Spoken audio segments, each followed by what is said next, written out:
કચ્છ જિલ્લામાંથી ઝડપાયો વધુ એક લાંચિયો કર્મચારી. કંડલામાં કસ્ટમનો હેડ કોન્સ્ટેબલ લાંચમાં ઝડપાયો. ઇશાક ઇકબાલ લખરી સમા નામનો હેડ કોન્સ્ટેબલ ઝડપાયો. 3000ની લાંચમાં જ આ હેડ કોન્સ્ટેબલ ઝડપાયો છે. તો કંડલામાં કસ્ટમનો હેડ કોન્સ્ટેબલ લાંચ લેતા ઝડપાયો છે. વધુ એક લાંચિયો અધિકારી કચ્છમાંથી ઝડપાયો, જે કસ્ટમમાં હેડ કોન્સ્ટેબલ હતો. 3000ની લાંચ લેતા આ હેડ કોન્સ્ટેબલ રંગે હાથે ઝડપાયો. તો કંડલામાં કસ્ટમનો હેડ કોન્સ્ટેબલ લાંચ લેતા ઝડપાયો છે. 3000ની લાંચ લેતા હેડ કોન્સ્ટેબલને ઝડપી પાડવામાં આવ્યો. કચ્છમાંથી વધુ એક આ લાંચિયો કર્મચારી ઝડપાયો છે. એક બાદ એક અલગ અલગ જગ્યા પરથી લાંચિયા અધિકારીઓ ઝડપાઈ રહ્યા છે, કર્મચારીઓ ઝડપાઈ રહ્યા છે. ત્યારે ફરી એક વખત કચ્છમાંથી આ પ્રકારે લાંચિયો કર્મચારી ઝડપાયો.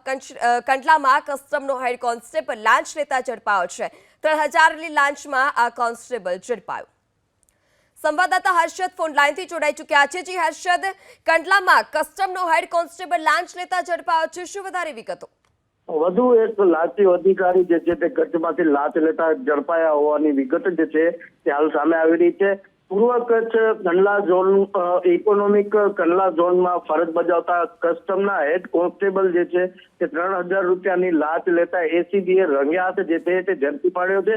ખાસ વાત કરવામાં આવે, આ લાંચ લેવાની રકમ જે છે તે કંડલા સ્પેશિયલ ઇકોનોમિક ઝોનમાં અવર જવર કરવા માટે આ લાંચ જે છે તે હેડ કોન્સ્ટેબલે માંગી હતી. હેડ કોન્સ્ટેબલે લાંચ માંગતા ફરિયાદીએ જે છે તે એસીબીમાં ફરિયાદ નોંધાવી હતી અને એસીબીએ આખું ષડયંત્ર રચી અને આરોપીને જે છે તે ઝડપી પાડ્યો છે.